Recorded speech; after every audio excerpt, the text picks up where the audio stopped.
The entire team at the Emsolation podcast acknowledges the traditional custodians and cultures of the lands and seas on which we live and work. We pay our respects to all First Nations peoples, elders and ancestors. We acknowledge that sovereignty was never ceded and stand in solidarity towards a shared future. I personally want to acknowledge the traditional custodians of the land on which I record this podcast every week, the Wurundjeri people. I recognise their continued connection to the land and waters of this beautiful place I call home. Always was, always will be. Russiano. I've become the vagina lady. And Michael Lucas. Me saying to you that Beyonce has done a Whitney tribute is basically me going down on you. This is Emsolation. I dispute the theory. Why? And what the reason? What are your facts? I don't care for them. You're in Emsolation. Hello. Welcome to, I can't believe I'm about to say this, Season 3 of Emsolation, the podcast. Can you believe? My name is Em Russiano and I am a writer, a singer, a stand-up comedian, a maximalist power queen, a neurodivergent magic brain, and together with my best friend since I was 11, screenwriter and podcaster, Mr. Michael Lucas, I bring you this magnificently chaotic, penis-obsessed, pop culture-loving, political, I don't know, hot mess, but very organised offering each Thursday. And obviously, things are changing. I want to let you know we're stepping it up, you know? We're stepping our pussies up here. It's time. What I'd like to say is ding dong. It's no longer going to be just this podcast coming from my house via a Zoom meeting where Michael's, you know, kind of there and in blurry video messages. I want to let you know that I'm about to sign a lease on a studio. That's right. It's really scary, but it's time that I properly invest in this podcast and in my production company because I believe in it, because you believe in it. This tiny little thing that I started in my roof with my best friend has grown into something that I just could never have imagined in my wildest dreams. And I'm so fulfilled and happy and pumped, and I need to take those feelings and turn them into confidence in myself and my business. So we're going to have a studio. There's going to be the Emsolation Studios. There's going to be a little spot where we'll be able to do regular lives, and there's going to be like a little coffee machine and a communal like office, and Ben and Zeke and Chella are going to work out of there, and I'm pretty pumped. I'm not going to lie. So that's happening in the next few weeks, and onwards and upwards. We're also going to be introducing the Emsolation of voicemails. We want you guys in the show. It really has annoyed me that I haven't been able to have you lot in the show, your voices, because Emsolation community is just, look, it's great. You guys are second to none. You pals, got to stop saying guys. I'm trying to be a better person, and using the term guys is exclusionary. You pals are the best. It's the most supportive, chaotic, bonkers, loving, hilarious community out there. I'm just going to say it. So you're going to be in the show now. It may seem complicated how to leave a voicemail at first, but it's really not. It's super easy. It's 3 buttons. We're going to put in the newsletter that Ben will be sending out on Thursday after the show comes out, in the newsletter, and you must sign up to be a pen pal. It's the show notes, everything we've spoken about, all the information, how you can watch things. You can get a visual. I'll make sure in the newsletter that goes out for this week's episode, there's a detailed explanation as to how you can leave a voicemail at the Emsolation voicemails. And each week we'll be featuring you. And we want you to give us your love nundrums, your dilemmas for the dilemma doctors. Maybe you've got a comment or a question about a previous episode, all of those things. We just want your voices in.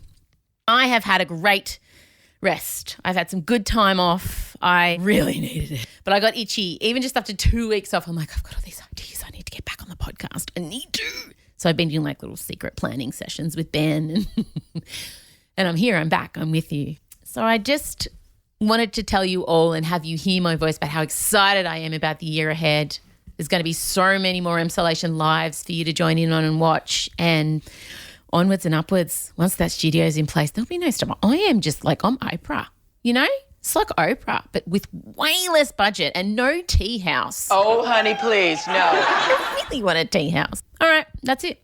That's it. I'm just so happy to be back. Can you hear it? I've just got verbal diarrhea. There's been several side quests. I'm about to bring Michael in. My daughter Marchella is also going to be involved in this episode because we're going to be reviewing The House of Gucci, and Marchella saw it. We're going to be talking about how I finally succumbed to And Just Like That, the Sex and the City reboot. I'm sorry. I'm in. I love it. And we'll also be discussing the Jason Momoa, Lisa Bonet separation and the circle of hot around them with the Lenny Kravitz and, of course, Zoe Kravitz and Nicole Kidman and Channing Tatum, and how that whole situation is so ridiculous, so hot. You have all that to look forward to. We've also got some voicemails from you lot. We already have some voicemails in there because some of you really got it and I love it. Enjoy. It's wonderful to be back. Thank you for being back. Play the music.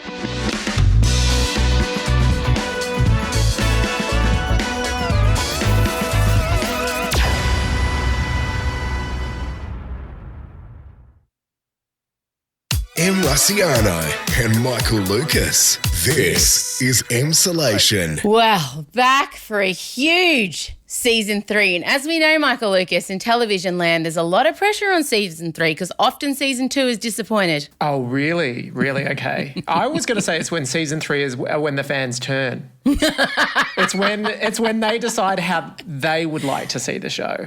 They take ownership of it in a way that can be dangerous for the creators at the centre of it. I speak from experience. And we're going to let you all draw your own conclusions as to which show he's referring to. They also know that I'm prone to kill off characters the more seasons happen, but that's very unlikely to happen here. Oh, my God. I love it that Michael's wielding of power is looking at an actor and thinking, if you push me one step further, you're dead. On the show. Oh, well, look, you've had a rest. You've been swimming in the ocean every day. Your hair is looking tousled and full of salt water. You've got a John Farnham T-shirt on. Where are you? You're in Sydney still. You're at the centre of the Omicron outbreak. I am. Yes, I'm here in Bronte. And we're also at the centre of the La Nina weather front because it is raining and 20 degrees. And I know you're at the heat of Melbourne, right? Yeah, stunning weather here. Can't Stunning. fault it. Weather in Melbourne is chef's kiss. I've been getting out amongst it. I love it. I love the heat. I really do. I don't like humidity though because of the schwitzing and the sweating, and then I'm limited to what colours I can wear. But just a good dry heat with a blue sky and a whiff of breeze. A whiffed. Yeah. Well, you're Italian. You're a hot-blooded Italian. I am a hot-blooded Italian. So, look, last time we spoke, obviously it was the end of year extravaganza, and Omicron was just a hint. It was just a sprinkle. It was just a funny name, basically. It was a name that sounded like Voltron, and we thought the joke was going to be the name sounds so threatening. Not the reality, though.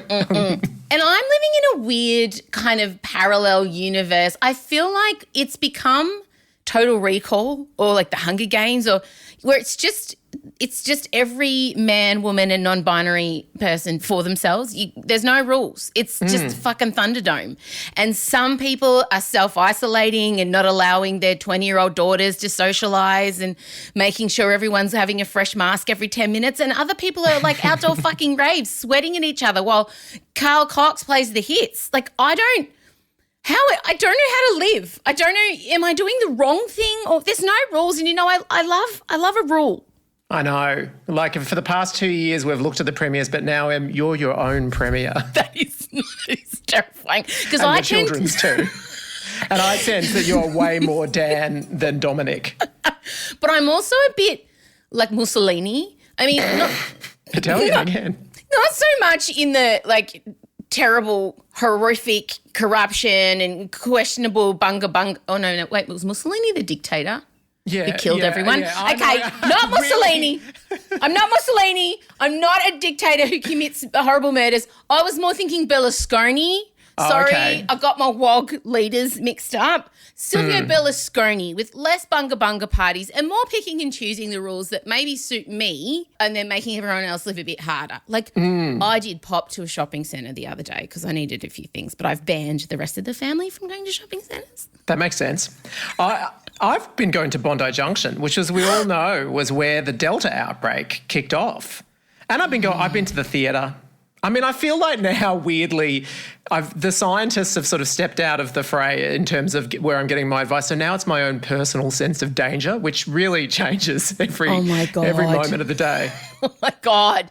No, but I'm still wary of, like, Marchella is immunocompromised and Elio is unvaccinated because he's nearly 3. And I don't want them getting unwell. And I'll tell you what, I had my booster shot and it knocked me for fucking 6. And if that's just a tiny sweet taste of what it could be, I don't want it. Because I'm a drama queen. When I get sick, I get sick. It takes a lot to take me down. Like imagine a rhino just like charging through the savannah and then people are shooting Omnicron darts at me and I'm charging, I'm still going, I'm pushing through, I'm getting work done and then all of a sudden I just drop and the rhino is dropped. And they're down for the count. And it's hard to get a rhino up when she drops down. I am said rhino. Right, okay. And if the Omicron But are you noisy when are you like Italian opera when you're sick and dying? I'm so annoying. I'm it's the full worst Traviata. Sick person. And I give a commentary of my symptoms. I tell anyone within earshot how unwell I am. I walk around like just holding my brow, like just constant complaining. Scott, on the other hand, my husband, goes into himself. He just like goes into this cocoon. He like goes inside a health cocoon and sleeps and doesn't speak to anyone. But for me, what you've got to understand, Michael, is on the off chance I do get sick, I have to fucking be really sick. If there's one tiny little glimpse or snifter from my family that I may be able to, say, cook a meal or clean something or organise an activity or look after a child, I'm back in. I'm back in the game. I'm off the bench. So I have to maintain a certain level of sick to be allowed to lay in bed and do nothing. Yeah, okay. You have to practically be coughing blood. Pretty much. So between you and I, where do you honestly, are you worried about getting COVID now? I am, yes. But by the same token, I've realised that, Omicron's not going to go anywhere. So it is sort of like you have to set your rules for how you want to live at least the first part of this year. And I don't know, my rule system, it is strange. I've decided I'm still going to live my life. I'm still going to see people, but I'll try and make sort of like vague adjustments. Like I won't go to like indoor bars and cafes or anything like that. I'll mask up in places, but I'm not going to stop my social life at this point anymore. Oh, I have stopped my social life, but I stopped my social life in about 1997, so that's okay. But I am still very anxious about it. I truly am. And everywhere I go, I'm looking out for it as though it's all of a sudden going to materialise. Like it's just going to be there. 50% of people I know have had it now. Stop it. Don't. I can't. Which is bananas, yeah. And so many got it around New Year's Eve. I can't believe how many people. Well, of course they did. People were going to outdoor festivals and taking drugs and sweating on each other. I saw many, many indicators of this. But what I have been doing, because I've been isolating, even though I don't have to. I think it's called shadow lockdowns, what the press refer to it as. There's a huge shadow lockdown going on where those of us who are anxious are still locking down. And I have a confession to make, and look, you already know this, but I'm confessing it to the Emsolation community. I have finally succumbed to the Sex and the City reboot. And just like that, I've binged it. I've loved it. I've cried. I've thought about it nonstop. I desperately wait for Sundays for the new episodes to drop. I'm so sorry. And just like that, we began our real friendship. I'm not surprised. I welcome it. I forgive it. Well, I'm happy. I'm able to hold in one hand the extremely problematic nature of certain aspects of, say, the first 3 episodes. But in my other hand, I'm able to hold the sense of nostalgia and comfort and the fashion and the candid conversations between aging women that we don't see on television. And I'm able to just forgive it and just think, you know what? Nothing's perfect. I know. I think it's weirdly the perfect bit of entertainment for the Omicron era because like Omicron, it's like it's an echo of what's been before, but we don't quite know what to make of it. But ultimately, it's coming for us all. That's one thing that we know. My main problem now is not the fact that there has to be a teachable moment in every episode. Like it's like the writers are going, see, we've learned from our lessons. It's not that. I can get over that. For me, the biggest problem has come to fruition in the most recent episode, and it's the way that Steve, Miranda's husband, is being portrayed. God damn it. Oh, I know. The humiliation. The sheer humiliation. And also, I remember him being quite a magnetic, appealing sort of a character. Like he was a trusty dude, but he had some allure about him and he had a bit of emotional intelligence and whoo, things have gone downhill. And now he just shouts about pickles and can't find her clitoris. Like that's really all he gets. I know. This place is bullshit. Why do they keep moving everything around? A bit of a dry poke around with no warning. And then just walk, and he sounds more like Popeye than ever before. And he's just like, I can't find the pickles. Yeah. Where are the pickles? I'm like, what has happened to Steve? And the only lines he get are like they've made him like 90, just screeching about wanting to watch Netflix. And it's because Miranda started kind of this steamy affair with Shay, the gender non-binary comedian. And she's Carrie's podcast boss as well. And so I feel as though maybe they're wanting us to forgive Miranda because Steve is so hopeless. Is that what they're doing? Well, I mean, they're just trying to justify, I guess, why she makes this move. But I agree. It's a terribly unflattering portrait of a character who was much loved. If they attempt to do the same sort of thing with Aiden, people will be very unhappy about it. But the one character, I cannot with fucking Charlotte. What is your goddamn problem? I will not apologize. I feel like Charlotte probably always tested you. And also the other thing is Charlotte, I feel like in the way that the original four worked, Samantha and Charlotte were the two poles. They were the two opposite ends. And without Samantha there to undercut everything and to just be outrageous and irresponsible and dry, then Charlotte's sweetness and perkiness and lack of awareness, it's just a bit much. I can't. I want her to die violently. Like if we have to kill off a character, not the actress, just a character. I wouldn't be sad if Charlotte, say, crossing Fifth Avenue, got hit by a bus. To be honest, I can't. I've started skipping the scenes. That's how much. And I'm trying to figure out what is she triggering in me? Because usually doesn't that mean she's projecting something that I hate about myself? Isn't that the Freudian psyche around if you don't like a television character? Yeah. I have to say I'm not surprised at all that you hate her. But what's your conclusion? I don't have one because I don't think I'm anything like her. Well, you ride life's emotional roller coaster and share in that journey, whereas she stays in one aggressive gear at all times, which is the chipper, upbeat, conventionally perky mode, which is not a gear that you enjoy, and the relentlessness of it. It makes perfect sense to me. Okay, good. You would not be friends with her. You'd be friends with all three of the others, but not her. What amazes me about the show is just how much can be stripped away from what was the original appeal. Like, I would argue there's no real sex anymore, apart from Shay and Miranda once. I would argue the city has gone, basically, because now they've been, like, there was a time where Carrie saw her new apartment and that was the worst green screen I've ever seen in my life. And I used to love how it felt really street. They went into real venues. You really felt the pavement of New York City. That's all gone. And Big's gone and Samantha's gone. Most of the wit has gone. I'm not qualified to judge on the fashion, but I'm not noticing that it's starting so many fashion trends. The wigs are back. So much has gone, and yet I'm still there. There's still enough. Same. There's still enough. Same. So what I want to say to anyone, and there was a beautiful scene actually in the most recent episode before we move on to House of Gucci review. Oh God, speaking of, just laughing thinking about House of Gucci. There's a beautiful scene in the most recent episode where Carrie considers going to get plastic surgery and Jonathan Groff, who is fucking heaven, plays the plastic surgeon.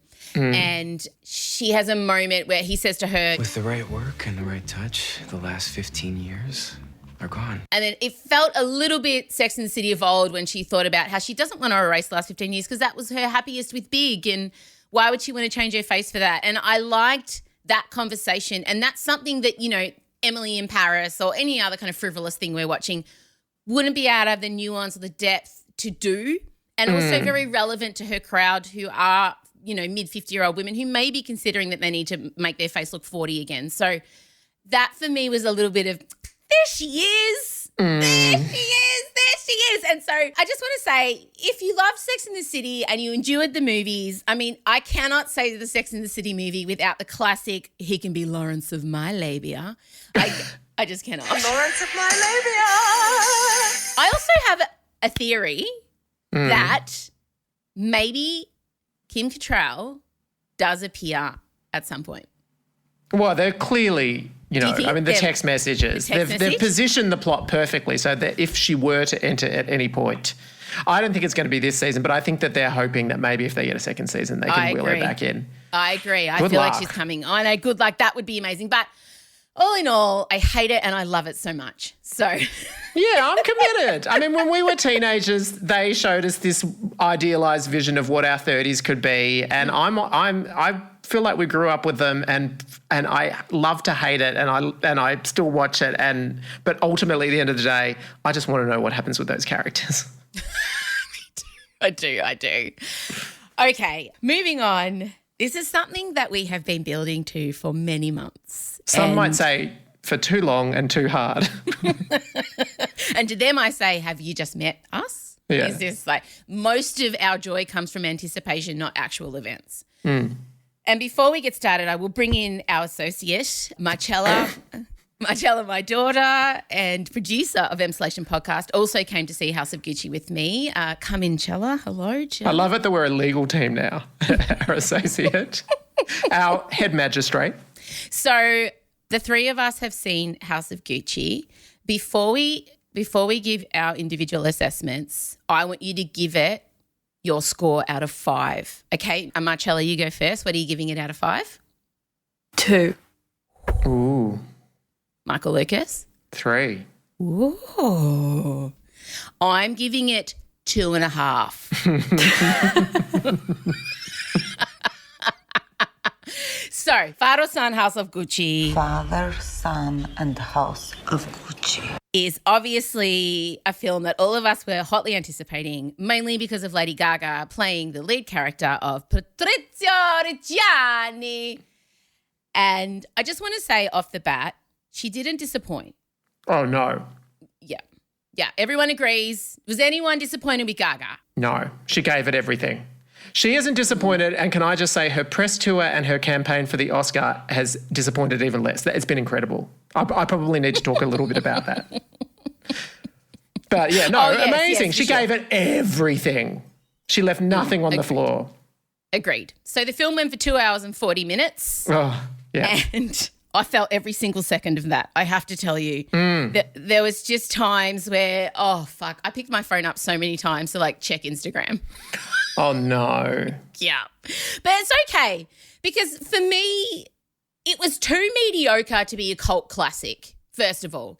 We were hoping for maybe something like Showgirls or Burlesque, or what's the movie that James Franco remade, The Room? Disaster Artist. The Disaster Artist, yeah. I was hoping it may be in that, but it's too mediocre to be a cult classic and too long. And the problem for House of Gucci, in my eyes, was that it didn't actually know what genre it was. Was it a love story? Was it a slapstick comedy, Jared Leto? Was it a biopic of a family dynasty? Was it a murder thriller? It didn't really know. And I also had a real issue with Jeremy Irons playing Rodolfo Gucci. And at some point I thought I'd blacked out and had somehow crossed into New Moon, which is the second in the Twilight saga, where they go to Rome to visit the Volturi, who are the leading party of vampires. And because he was just fucking looking like the head of the Volturi and speaking in an English accent, at some point Jeremy Irons went, fuck it. And that was about 10 minutes in, I'm English. What do we do with you now? I am fascinated by it. Wasn't anyone there on set going, has anyone noticed we're all doing something very different with the accents here? Like, did no one pick that up? Because he went English. Gaga really committed to her very, very vibrant. She claims it's a very specifically North Italian accent. So specific, I think it might only belong to Lady Gaga's film. I don't know where it comes from. That's her excuse anyway. But then Jared Leto, whoa, Papa Giuseppe commercial. It was wild. Nobody has ever said that to me. Nobody. Jared Leto played Paolo Gucci, who was Aldo, so Maurizio's father's brother, Aldo. Yeah. It was his son. And I'm going to use technical show language, and I'm going to let you know that Jared Leto's performance as Paolo Gucci was fucking bonkers. Bonkers. I mean, I respected it, don't get me wrong. So, like, Paolo is the black sheep of the Gucci family, the loser, the one they all tolerate, the idiot cousin. And he has designs. He wants to be a fashion designer. And he came in at 20 out of 10. Every day Jared Leto woke up on set and chose chaos.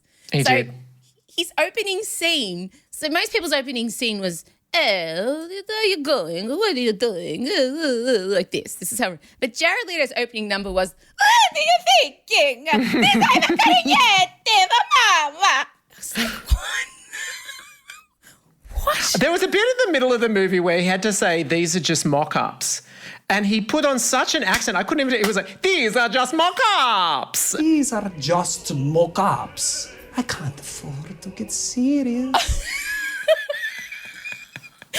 But he was the comic relief. So this is why I'm torn. Because Chella, every time he came on screen, we were fucking in hysterics. It wasn't the point. So, Chella, you had a favourite scene from Papa Giuseppe / Jared Leto / Paolo Gucci. Yes, it's when he finally gets his parachute, I don't even know, Lycra line running, and he's at his fashion show and it gets shut down and the wife is singing opera. And even as everyone's leaving, the police is streaming through, she just keeps singing. And he's like walked out and he's like, mate, it's over. It's over. And she just keeps singing. And then we cut to him screeching up out front of a church. Yeah, is this when he goes to confront them? Yeah. Yes. And the line in there, what was the line I loved? The ice cream? Chocolate and... The thing about the shit... and the chocolate ice cream. They look the same, but they do not taste the same. What an amazing metaphor. But what I want to know is, did he make up all of his lines on the spot? Was Jared Leto given a blank script and told to go for broke? Surely it was improv. And he is rumoured for a possible Oscar noms. He is. It did really well at the Screen Actors Guild Awards, and so that suggests it's a similar voting body to the Oscars, so it may well... Lady Gaga's almost definitely getting an Oscar nomination, and hasn't she worked for it? But Jared Leto as well is looking like the next most likely one. Isn't it astonishing? No. I endorse it. I've got to credit amazing makeup. Amazing. Like, to me, he genuinely... It didn't have that plastic latex look. It was. I thought it was genuinely impressive. He was genuinely impressive.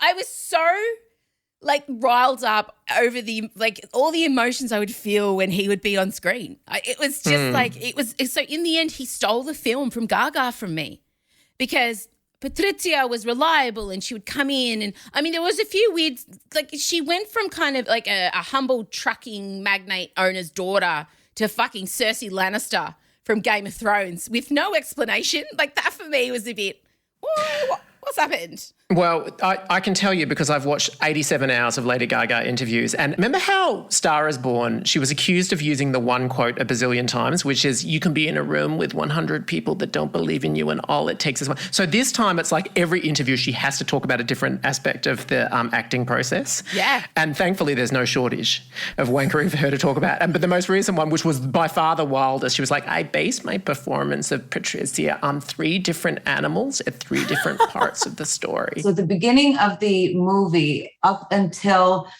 Rodolfo's funeral, I'm a house cat. And then the second section, she is a fox. And then finally, she is a panther, because a panther weeps when they kill their prey. That's just one interview. There are so many. You know what my favourite interview has been so far, where she's talking about, she's with Salma Hayek, who obviously plays the clairvoyant Pinna. Have a listen to what she says. There's a whole side of this film that you did not see where Pina and I developed a sexual relationship. And I remember being on set with Salma and going, so after Maurizio dies, maybe it gets hot. And she was like, You what think are she's talking about? kidding? So we missed out on love scenes between Salma and Gaga. Can you imagine? Surely they'll release that. It's a crime against humanity. But I love that Gaga just came up with it in the moment, like literally turned and said after the funeral things should get hot. And Selma was like, okay, cool. So then they just had this unscripted hot lesbian scene. And Ridley cut that out. Left in 45 other minutes of arguably stupid, boring, nicotine-stained, beige, filtered crap and took out that. Ultimately, what I want now, really, I think I just want a different Patrizia Reggiani movie. Like, I'd be open. I know she was a real person. I'd be open to just Patrizia getting her own franchise. And Adrian and I have hit the point where we've started, like, imitating if Patrizia was in other movies. Like, we've put her in Titanic as the mum. So this is the ship they say is unsinkable. This is the ship they say is unsinkable. That one, and we've even done Belle in Beauty and the Beast. Little town, it's a quiet village. Every day, like the one before. Little town, it's a quiet village. Every day like the one before. You can put her anywhere. She makes any movie better. She could be Dolly in Still Magnolias. Laughter through tears is my favorite emotion. Laughter through tears is my favorite emotion. It's a very specific Northern Italian accent.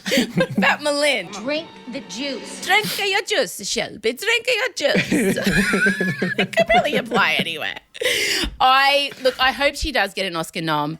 And Me too. just because we are enjoying the pre-build-up. We are enjoying what's going on. But if you're looking to see a film that it's entertaining, it's just, I laughed, I giggled solidly for 5 minutes after Jared Leto first came on screen.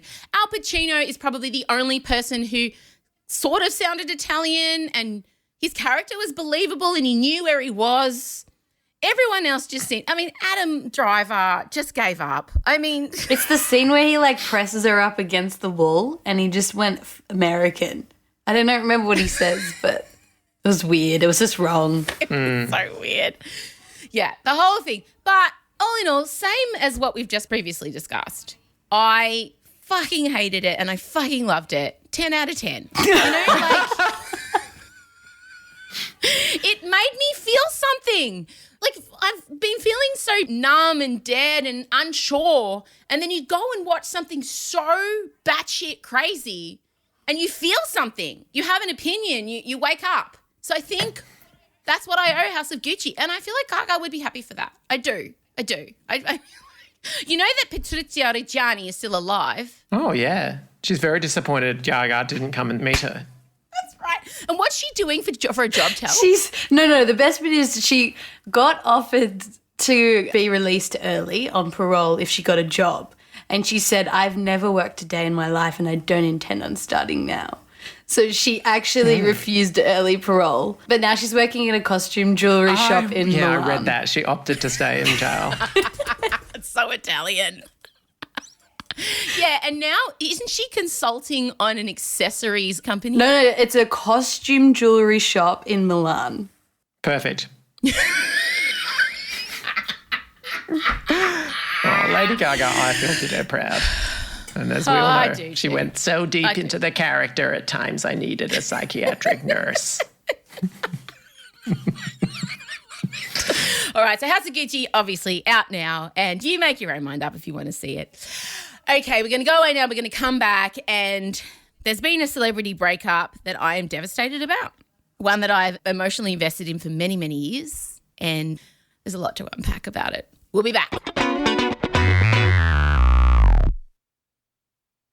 Emrasiano and Michael Lucas. This is Emsolation. Okay, there's a few couples that I am emotionally invested in. Obviously, Jay-Z and Beyonce. is one. And the other one that I've been invested in for a long time is Jason Momoa and Lisa Bonet. Lisa Bonet, obviously, I first met as Denise Huxtable in The Cosby Show. Yeah. So cool. So many generations of entertainment is encapsulated in that marriage. Like, it feels like 40 years of entertainment are just in that union. Jason Momoa, Khal Drogo from Game of Thrones, then obviously Aquaman, and Lisa was previously married to Lenny Kravitz of Red Hot Sex God fame. They have a daughter, Zoe Kravitz, who is Red Hot Sex person.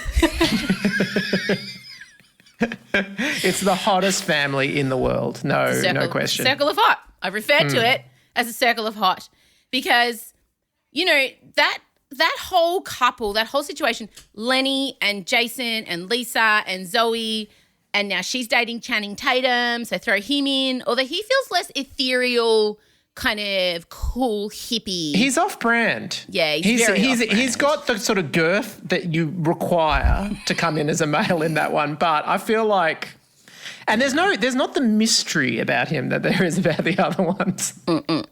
Now they've split up. Jason and Lisa have split up. Now I refer to our Jason Momoa, Lisa Bonet expert, Marchella. Marchella, what did your research find about them? Because you were giggling your ass off for an hour. Well, if we go right back to the start, Jason Momoa was a massive fan of her also on The Cosby Show. He was 8 years old and he said to his mum, I want that one. That is literally what he Can't decide whether that's romantic or just psychotic. A little bit. And he didn't tell Lisa this until after they'd had 2 kids, which maybe is concerning. Like, it's too late now. I don't know. Yeah. They met at a jazz club in New York City and he specifically dreaded his hair because he knew he was going to see her. Yeah. Oh, my God. So he was given full Lenny. Yes. Yeah, well, yeah, true. By the way, by the way, they have matching skull rings now, Lenny and Jason Momoa, to symbolise their friendship. But they call each other brothers. Yeah. But yeah, they met and they said they instantly fell in love and they had 2 kids. Their second kid's name is, I think it's Nakoa Wolf, and that was because he was born on a stormy night and it represents warrior. It means warrior. This is Lisa Bonet. And this is all, what was he doing when they met? Because this was ages before Khal Drogo, wasn't it? She picked him up. She saw potential. Yeah, no, he wasn't doing anything. And even when he did Khal Drogo, they were in debt then and they were struggling because it hadn't taken off. He had no roles. They had no money. So then he decided to write, direct and star in a film called Paloma Faith, which is with Lisa Bonet. He kills his mother's murderer and then goes across country. He's a biker and he meets Lisa Bonet and they have an amazing romance. That's the film they did together. Wow. So that's how, they got themselves out of debt. Much like Madonna and Guy Ritchie and Swept Away. That's impossible, you idiot. It's always such a beautiful tradition of husband and wife director-actress teams. J-Lo and Ben. What could go wrong? It's turkey time. Huh? Gobble, gobble. So they made this movie, and by the way, which I haven't seen, so I need to immediately go and watch that. And they've been together a long time, haven't they? Yeah, and then 2017 they got married, so they were together 12 years. Obviously have split up 2022. But they said, I actually wrote it down, they said, the love between us carries on in ways it wishes to be known and lived, our devotion unwavering to this sacred life and our children. So. That's so beautiful. Fucking hell. That's why I'm not sad about it because I know, given the history and everything like that, it's not like anyone gets cast out of the love circle. It's just about the love circle. Like, Lenny is still in. He's in. Jason's his brother. For those of us that would like to imagine something between Jason and Lenny, they give us plenty of opportunity for that. But it feels like, I just think this is going to allow Lisa to complete the trilogy, basically. Well, they'll just keep inviting someone spouses in. Everyone just keeps invited into the blended family. That's what they call themselves. And also, I'm sorry. I've got to interrupt. All I can think of is Gladys and Daryl entering in. What? Why? No. Why would you do that? I don't belong in the circle of hot. That's an appalling thing to do. Love circle. Oh, the love circle. Of course. Okay. I regarded him as part of my love circle. Nicole Kidman was in the love circle at one point because we didn't know it at the time, but she almost married Lenny, and she was definitely Zoe Kravitz's like pseudo stepmom, because Zoe, when they did Big Little Lies, said, yeah, well, she dated my dad for so long, she was kind of like a mother to me. Oh. And Nicole was peak hot at the time as well. Not that Nicole's ever really not peak hot. Was it like Nicole Practical Magic era? No. It was just before Keith. It was in the sort of heady mid-2000s days. So it was her. She was at peak. She was post-Oscar and pre-Australia. So I'm going to ask the question everyone is wondering. Do we think Lenny, Lisa and Jason were intimate together? I'm going to go ahead and say yes. I can't. I'm going to say I hope and I want to believe. Marchella, thoughts and feelings? I don't know. I feel like maybe they snuggle together, but I don't know if they've been like hot and steamy. Yeah. Oh, I just think that would be just an entanglement of just stunning, leathery, cheeseclothy. There'd be fucking dream catchers above. They would like rub dream catchers down each other's bodies. There'll be so much patchouli incense, like you wouldn't be able to breathe. Lit by one of those Californian fire brazier things outdoors. Yes. Soft flickering light. Sage ceremony afterwards. There'd be like ceremonial dancing. There'll definitely be fire involved. Like there'll be fire twirlers. Like I imagine a round bed. Yeah, a round bed on a platform on a beach, fire twirlers, like interpretive dancing happening, a lot of soft kind of swathy fabric being zhushed around the ocean, a pan drum, and then like Lisa is so delicate and ethereal that she's able to just be picked up, just be picked up. Because if someone says they're going to pick me up, I have to like really just brace and take a run up and think about where my least heaviest part is and how am I going to cover my bum hanging out. But I just feel like Lisa's the kind of woman you could just sweep up and it would be totally flattering and she'll be really light and the guy's face wouldn't be like, ugh, it'd be like, oh, I've got a mosquito bite. And she'll be just like carried out and then the men would walk out topless but in leather pants. Obviously, I mean, I'm pretty sure they both have sex in leather pants at all times. Mm-hmm. And then I can just sit and I'm pretty sure the bed probably gets turned. Like I think it turns. And then I know this is wrong, but Zoe Kravitz is definitely there somewhere, not watching it, but like just putting her general hot vibes across the whole situation. Yeah, well, I think you just took it into a slightly creepy territory. Not that everything that led up to it wasn't at all creepy. Maybe she's narrating. But I agree with that interpretation. That's what I want it to happen. Do you still remember that riveting time when Lenny's leather pants snapped open on stage and then everyone saw that he had a cock ring? Wasn't that amazing? Did I? That is emblazoned on my psyche. Like I could, if I was called upon in court as a court artist and had to sketch the visual, I would be able to recreate that perfect. It would look like a fucking 4K photograph. That is one of the greatest pop culture / dick moments. It is the premier cock ring moment of my lifetime. It is. I think of a better one. And Lenny as well. I know Paul Rudd gets all of the acclaim for looking peak hot. But he's not showing his abs on Instagram. Lenny is. I remember him being scorchingly hot in 1990. We're now 32 years on and he has lost nothing. Nothing at all. I agree 100%. So well done to everyone involved. But it's sad that they've split up. But I feel like you're right. Lisa's going to come out of this and I expect, not Pete Davidson because she can do much better, but I think she's going to be paired up. I'm trying to think of who's the young up-and-coming it boy, kind of interesting, who's a young actor that's mysterious and... Look, Harry Styles likes older women. We know that. But he can't top Jason, very white, though. He's British. No, you can't top him. I don't he still looks hotter. But see, you might have said that about Lenny. You might have said it about Lenny because you couldn't even imagine Jason Momoa. And now we're sitting here going, Lisa, where will she go next? But her abilities go beyond ours. Her vision for who next she's going to sleep with.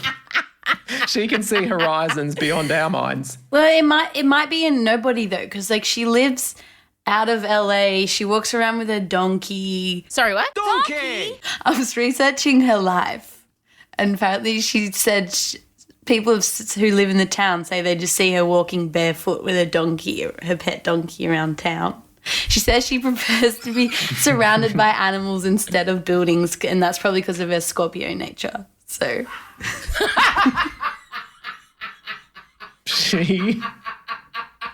And no television, but one computer, she said, because we're not animals, but no television, no media. And she wants to be able to cultivate the children's imagination in that environment. That's what she said. But anyway, the point is that might be her next move, like just a humble townsman. Oh, yeah. The local pottery artist. Yes. Yeah. Yes. He sits at a wheel topless with clay on his breasts. Yes. I think he might start that way, but then flash forward 12 years and he'll have his own superhero franchise. That's what I hope for him anyway. God, she's so fucking whimsical. It makes me cry. All right, good. All right, well, good. We're back with a bang. We've done it all. Thank you for joining us, Marchella. Thank you. Good job. Good contribution. Good research. Michael Lucas. Love Circle correspondent. Love Circle correspondent. I did just have that weird image of Gladys and Daryl flash into my mind. We will chat next week. And what we're going to do now, Michael Lucas, is we're going to throw to the Emsolation voicemails. Yes, that's right. We've now got a way for you guys to get involved in the show. So this week it's just some lovely voicemails, but what we want is comments on episodes, questions, anything, and we'll put you into the show each week. Right now, though, we are just going to check the voicemail. And look, I'll say goodbye to you, Marchella, even though you're just downstairs in my bedroom. And Michael Lucas, I'll talk to you soon. And I want to let everyone know we are getting our very own Emsolation studio so soon. We'll all be in the same place, Michael Lucas. You'll have to maybe brush your hair because we are going to be using, video cameras. Okay, sure. Okay, yep. It's very exciting. All right, well, we'll chat next week. And now let's hear what voicemails have been left for us. I don't have a question or a comment. I just didn't want to get left out. You're awesome.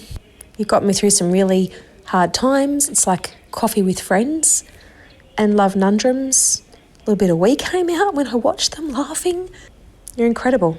Keep it up. Love you. When you feel seen, when you feel accepted, when you feel you don't have to pretend, that's an amazing feeling. And Em and Michael, you make me and many others feel like this. You make us feel seen and accepted for who we are, and we don't have to pretend anymore. You're amazing. What you stand up for, what you represent. You represent us weird outcasts from school, and I love it. Hey Em, hey Michael, really love the summer series. Of course, we all love Thursday and the vibe it brings, with probably a glass of wine for most people. Can we have more of that? Can we have some more interviews? That'd be great. Hi, Em and Michael.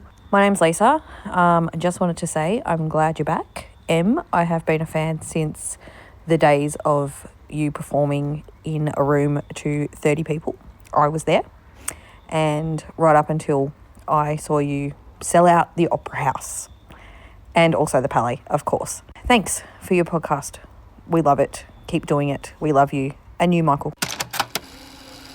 Fabulous idea. I think this is awesome. I am looking forward to coming back with a question or a comment. I usually have a fair few, so I'm looking forward to being able to leave something and do that. Okay, thanks. Bye.